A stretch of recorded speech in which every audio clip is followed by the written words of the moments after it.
Oh, hell no, they didn't adapt this? Who's in charge of this anime? Heyo guys, I hope you know that I'm just joking with that intro. So the Fragrant Flower Blooms with Dignity anime season just wrapped up. Well, unless you're one of those Netflix only people, then in which case...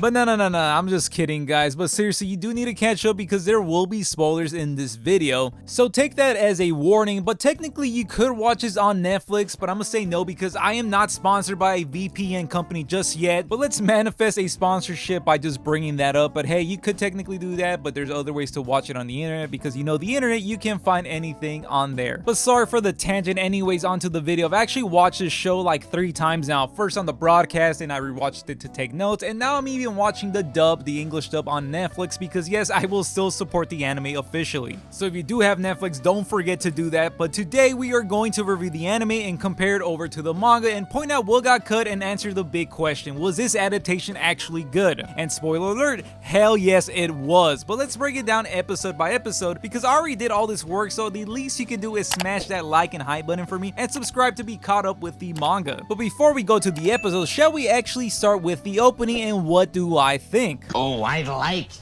that. Yeah, I really do like the intro, but I might like the outro just a little tad more. However, I really do love this montage of just all of Kaoruko's smiles along with the chorus. Oh, it goes along so well and I love it. So yeah, I really do love it. It's a banger, but I kind of do love the visuals just a tad more in the outro, but we'll get to that once we finish out the video. So let's go ahead and of course start with episode 1, and it consists of just one chapter, chapter 1. It's a very faithful adaptation, very little cut content, but beautifully animated. Sure, some of the small dialogue tweaks like Rintaro's complaints about his wait, hold up, should I even say this word? You know, Rintaro's complaints about his family using him as child labor for their family pastry shop. But as you can see, it's nothing major, at least in episode 1, where they cut or tweaked any of the content or dialogue that I think should be mentioned. Unless you disagree with me, let me know down in the comments, but I think that the first episode is a 100% or at least a 99-95% adaptation of the first chapter, and it's a very beautiful episode. And the anime actually manages to make some of the moments more thoughtful and touching, and also extend some of the scenes like in page 30 to help add even more context, and especially making page 45 a lot more touching and intimate versus the manga that's just a panel. But you know, both are still great. And well, hold up, I don't like how I said that because I don't think that the manga is gonna suffer from less animation and make it less touching in effect, because the manga has this very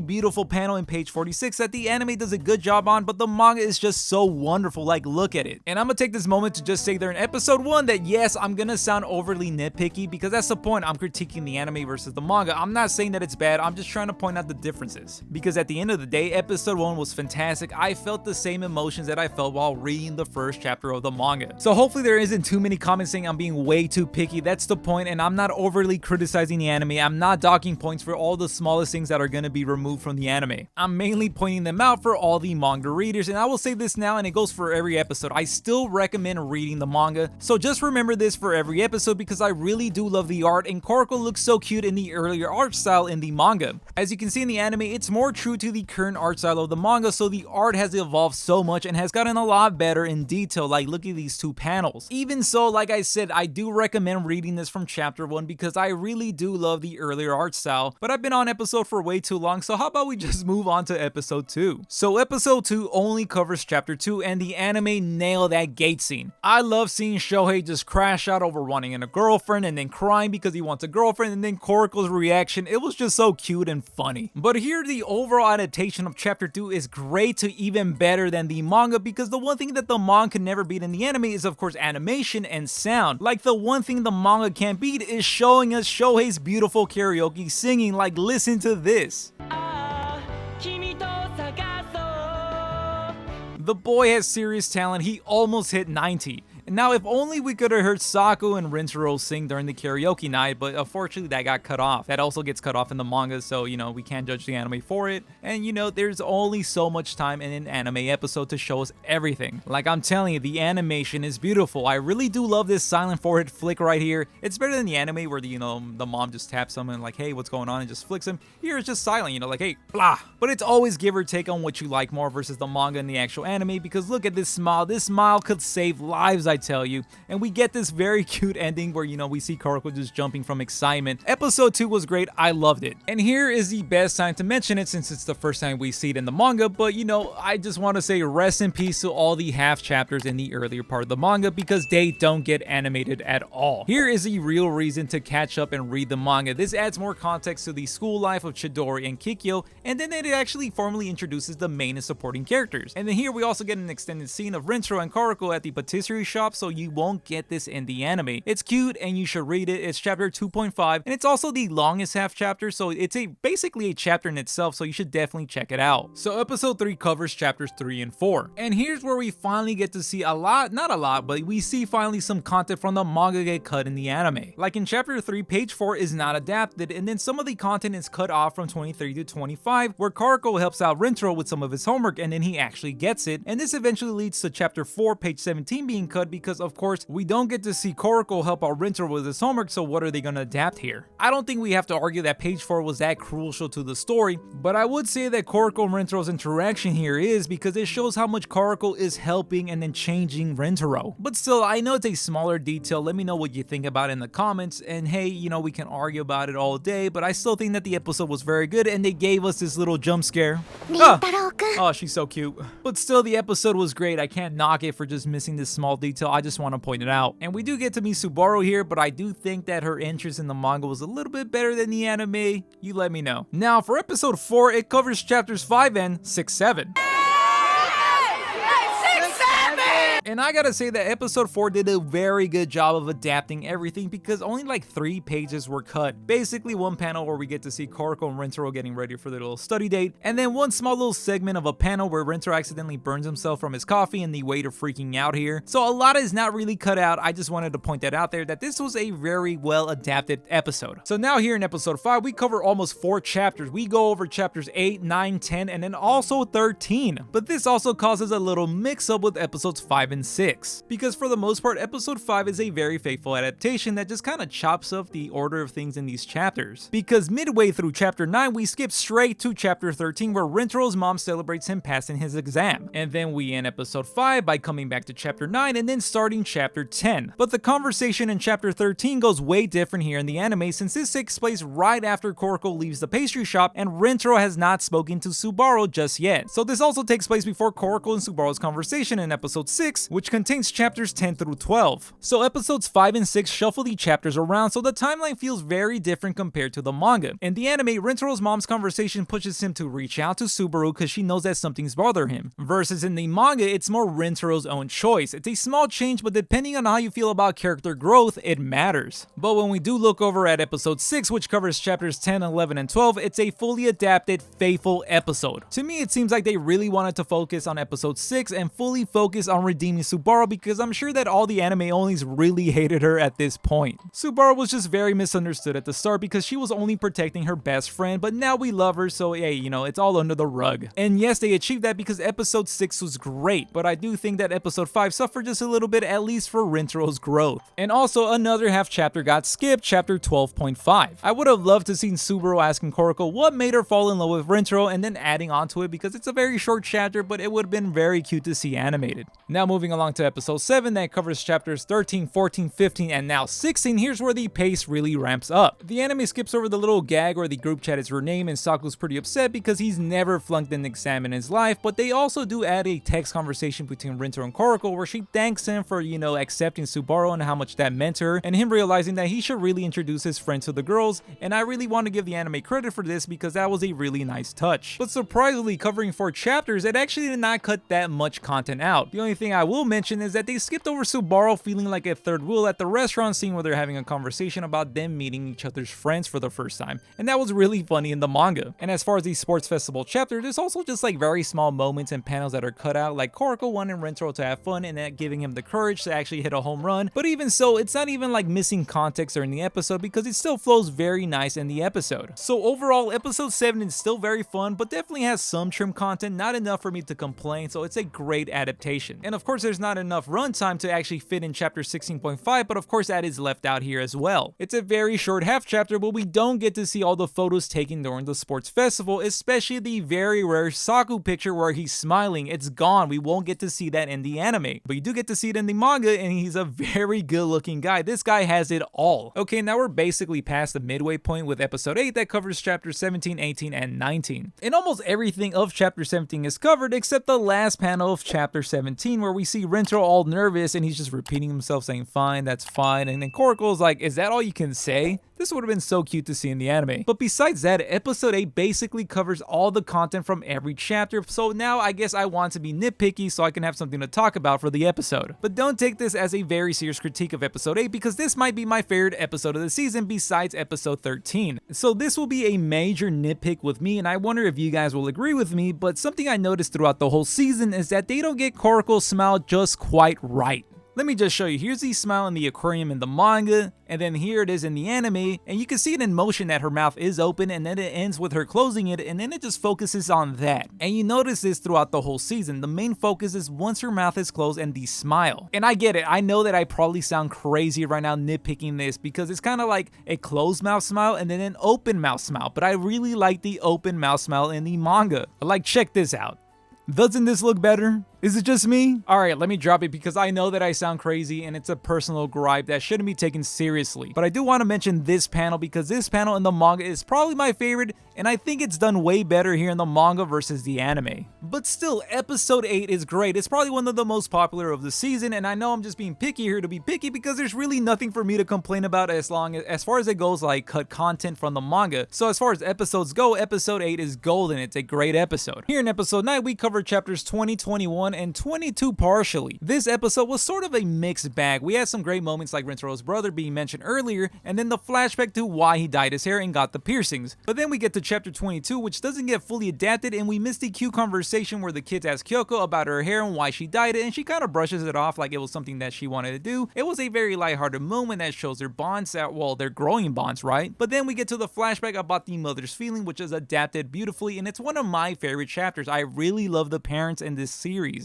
And during the flashback, it's revealed that the reason why she dyed her hair was for Rintaro, so Rintaro could feel confident dyeing his hair and not being the only one with blonde hair. And it's a beautiful moment, but I feel like including that little portion of the manga would have shown how much more selfless she was when she dyed her hair. Either way, the anime did such a great job showing the emotions of a mother, so either way, even though we didn't get this, I love the episode because I just love this moment in the manga. So again, we do lose some slice of life detail that makes the manga feel so alive, but either way, great adaptation. I would not judge this episode, I still loved it. I'm starting to realize how long this video is taking, so I'm sorry. So we're at episode 10, which covers chapters 23, 24, 25, and 26. That's a whole lot of chapters. Hey yo, it's future Dinky here, and I forgot to mention that also chapter 27 is part of this episode, but you know, I'll get to that at the end of this. And now that I'm looking over my notes, yes, it's a lot of chapters, but it's actually where we see a lot of cut content from the manga. Because unfortunately to the anime onlys, you miss out on about 10 pages at the start of chapter 23 where it's loosely adapting the school life of Kikyo and Chidori, so we miss out on a lot of little slice of life details of their school life. Because when we look over at chapter 24, we also get to see that that chapter is very loosely adapted because we don't get to see in the anime the witch Toki Sensei. For those that know, and then the rest of the chapter is very loosely adapted as well, so you know, you guys have to really go back and read the manga for these two chapters. And then for the most part, chapter 25 and 26 are faithfully adapted with some of these smaller details cut out because of course they're trying to cram almost 5 chapters into this, or are they? Because when we get to chapter 27, that is entirely cut from the anime because we don't get to see Rintaro and Kaoruko texting each other. Instead, we get to see Subaru just directly text Rintaro that it's about to be Kaoruko's birthday. So even though it's a lot of chapters, it's technically not a lot of chapters, so it goes without saying you should read the manga if you want to get all those finer details. But it's not a bad episode unless you're one of those people that just want to see Rintaro and Kaoruko, then yeah, it's probably not your favorite episode of the season, but still, it's still an enjoyable episode. And before I forget, there is another half chapter here, chapter 27.5. This is actually one of the longer half chapters because it covers Subaru being very anxious, trying to reach out to Rintaro to let him know about Kaoruko's birthday, and I always say this because all these little half chapters are basically just cute little chapters, so it would have been very cute to see this in the anime. And then we continue the rush in episode 11 that covers chapters 28 through 31. There's a lot of chapters, so let me just go through them pretty quick quickly, for chapters 28, we don't get pages 4 and 5, so here they are. And then they also don't adapt the last panel of chapter 28, which I don't like because once again, I love Rintaro's parents. I want more of them. They really should have adapted this. And then for chapter 29, a lot of these smaller details are lost in translation. For example, we do lose some of these small slice of life details like Kaoruko with her friends at school talking about her future birthday plans. Because unlike the anime where it's shown that Rintaro calls Kaoruko when she's home studying, we don't get to see in the manga that she's actually thinking about her friends and her future plans for her birthday, because she's not really expecting a call from Rintaro here. Since technically Rintaro shouldn't know about Kaoruko's birthday because she hasn't told them yet. And then we move over to chapter 30, we get a montage instead of the manga chapter intro. And then they also don't adapt Rintaro being very anxious about handing the cake over to Kaoruko, so there's a lot of small details in this chapter missing. And then for the most part, chapter 31 is faithfully adapted, but then they leave out this small dialogue where I think it's pretty important, where Kaoruko asks Rintaro for his birthday. But for the most part, episode 11 is a lot more faithful to the manga compared over to episode 10. Alright guys, we're almost at the finish line. Episode 12 covers chapters 32 through 36. But basically, it skips all of chapter 32 because we only get like 2 pages adapted. Once again, this is a slice of life chapter, and unfortunately some of the information is lost, but some of it does kind of trickle into chapter 33, where episode 12 just kind of combines them, so we do get some of the conversation from chapter 32, but I do wish it was fully adapted. So instead we kick off the episode with chapter 33 instead, and it's a pretty faithful adaptation of chapters 33 through 35. The pace here is of course again quicker, and some of the dialogue is cut, but nothing drastic like episode 10 once again. But chapter 36 is really rushed, and we don't get to see this close-up of Kaoruko blush as she walks away, which I feel like they should have lingered on. And for this episode, we actually don't get the outro credit sequence. Instead, chapter 36 replaces it, and that's why we lose out on a lot of content. And you guys might crucify me for this, but I kinda get it, because it's not the most crucial content to be adapted, because I guess we get it. We get it that Rintaro and Kaoruko are a little awkward after Rintaro basically confessed in episode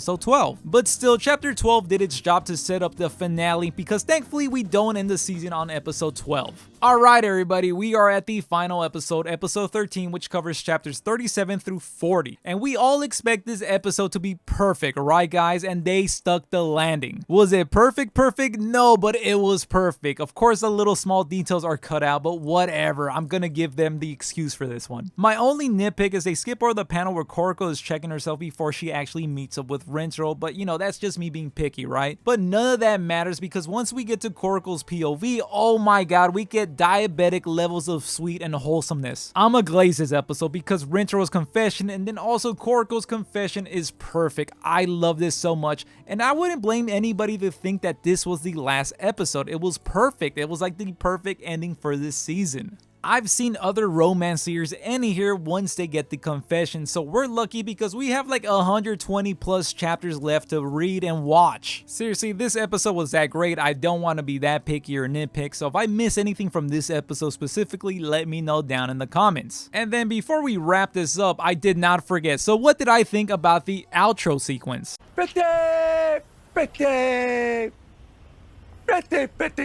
Seriously, I really dig this outro song, and the visuals are just stunning. But now I'm thinking that I like the opening and the closing sequence equally because they're both so good. They both get an approval from me, but what was your favorite? Let me know down in the comments below. Alright guys, let's close this video out because it's gone long enough. I still have to edit this, and I know that I was being a little anal in the video. I was being very nitpicky, but I had to. I needed something to complain about. Not even complain, I needed something to critique, right? And I'm telling you, I really needed to like review the chapters and really check to see what was really cut out, and it was very small stuff, so I would say that this was beautifully adapted from the manga. Sure, episode 10 was the one that had the most cut out content, and I know people might argue that it was very important or not important. I might argue that the anime could live without it, but if you really do want that content, of course read the manga. And I gotta say that this was a near perfect season for me for fully adapting the first part of Fragrant Flower and ending on the confession and starting this beautiful relationship. This season left me wanting so much more, and it makes me really sad that we have to wait for another season. I really love seeing these characters being brought to life with animation and voice work, and the voice actors did an amazing job. The Japanese dub specifically, of course, because I did listen to the English dub, and it's not that great. Sounds good.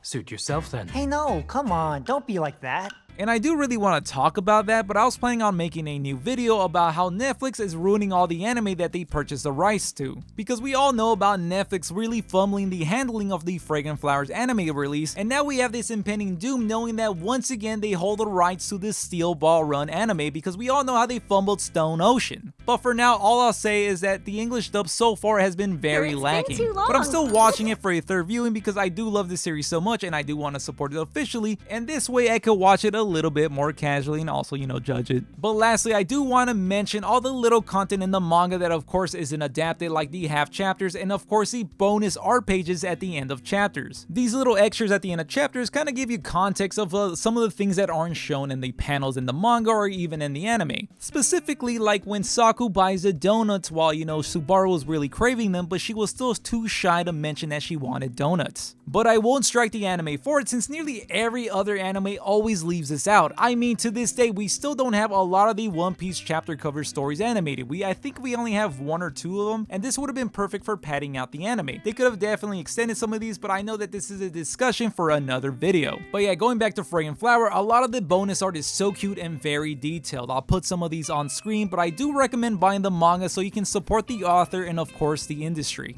I just noticed I'm missing 1 through 5. I have to buy all of those now. But that's enough about me because I've talked way too much in this video. What do you guys think about the Fragrant Flower anime adaptation? What was your favorite moment of the season? I think mine is still the aquarium episode. I might have complained about it, but it is my favorite of the whole season. And as always, if you made it this far into the video, don't forget to hit the like and hype buttons. That would help me out so much. And while you're down there, why not hit the subscribe button, because we are on the road to 5,000 subscribers. We just got to 4K, so let's get to 5K. I would appreciate you guys so much, and I'll catch you guys on the next one. Thanks for watching, I appreciate you. Now if you'll excuse me, I think I'm gonna go reread the manga again.